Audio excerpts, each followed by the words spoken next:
Hello viewers, in this video I'll show you how to fix Instagram send reels not opening problem. If you want to solve this problem, please follow the step. Step 1. Open your phone setting. Click on Wi-Fi. First, check your internet or mobile data connection is stable. Step 2. Again open your phone setting. Scroll down. Go to apps. Click on manage apps. Search Instagram application. Click on Instagram application. Again tap on storage.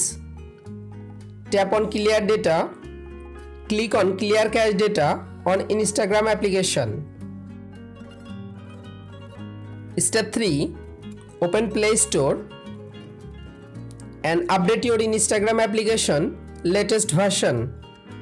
Step 4. Restart your device. Again open your Instagram application. Click on message icon. Select the friend. You can follow all of the steps to fix Instagram send reels cannot open problem. If this video helpful for you, please subscribe our channel and like this video.